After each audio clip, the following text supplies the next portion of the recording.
update. Good afternoon. Thanks for tuning in to NBC News Daily. I'm Haley Hines with your Midday Ark-La-Miss update. Starting with crime news, a man is on life support after being found in a ditch. On February 9th, the West Monroe Police Department responded to a call on Glenwood Drive. Upon arrival, they identified 19-year-old Alonzo Frazier and transported him to a Shreveport hospital. Authorities say he was struck by a vehicle that fled the scene. Following an investigation, authorities identified Shauna Marks as the suspect. She allegedly admitted to the incident. For a list of Marks' charges, visit us at myarklamiss.com. And now to the courts. The man accused of killing one and wounding 3 others in a stabbing spree at Louisiana Tech took to the stand on Tuesday. This comes after he spent 6 weeks in a mental health facility. I have the latest details from inside the courtroom. Jacoby Johnson was arrested and charged with 3 counts of attempted second-degree murder and 1 count of second-degree murder following a stabbing spree on Louisiana Tech's campus and pled not guilty to all charges. In a January 2024 ruling, Johnson was deemed competent to stand trial, although he claimed to, quote, hear voices.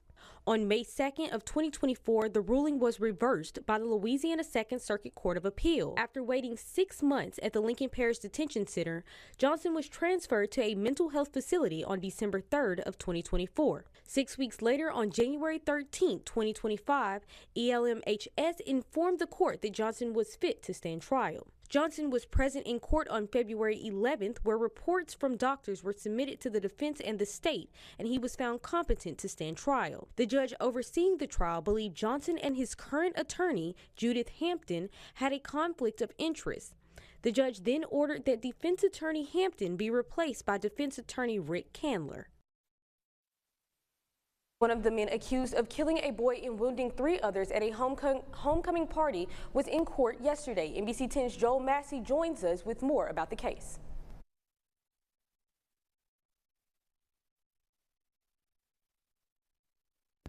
Devontae Wheeler is one of the men accused, and he's been in custody since fall of 2023 for the fatal shooting of a 14-year-old boy at a party on the 3100 block of Renwick Street, close to Carroll High School.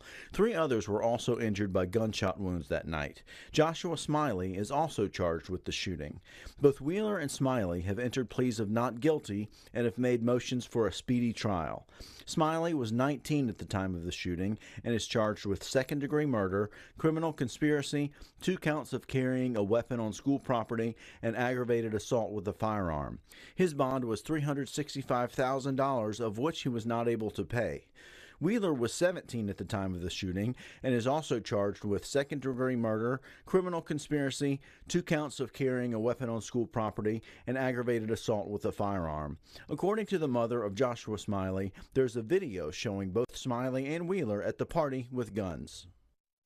And now, exclusive Storm Tracker Doppler weather with meteorologist Chase Ward. We are expecting more rain and thunder to continue as we head into this afternoon, and there still remains an isolated severe weather threat for some of our southeastern parishes, especially along the Mississippi River, Winsboro, Jonesville, all the way towards Natchez and Vicksburg, as these storms begin to exit, entering more of a favorable environment as this cold front kind of swings in out of the west. Gusty winds are the main things we'll be watching, but again, there still remains maybe a possible spin up as it kind of exits our area. The threat mostly in central Mississippi, but like I said, it can't be ruled out for some of our areas as we go into the evening hours. Now, once we go into tomorrow, expect some gradual clearing, might maintain some light chances, as we might still have some leftover moisture, and we're still expecting to add another 2, possibly 3 inches of rainfall, so we still kind of continue that flood threat for later on tonight. And severe weather threat, like I said, we can't rule it out for some of our southeastern parishes when these storms exit overnight. We'll expect another round of severe weather as we go into Saturday, so we'll be watching that, and then through next week on Sunday, Monday, the skies will clear, temperatures will be kind of all over the place, 40s, 50s, 60s, 70s, and even lower 30s just below freezing for Sunday night. So name the temperature, we got it, because it's going to be all over the place. Through next week on Tuesday and Wednesday, some patchy showers will be possible, and temperatures will maintain themselves above freezing in the 50s, lows, mid to upper 30s.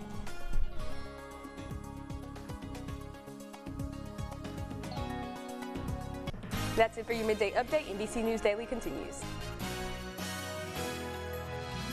When you see news happening, call the NBC 10 Fox 14 News Hotline, 812-14.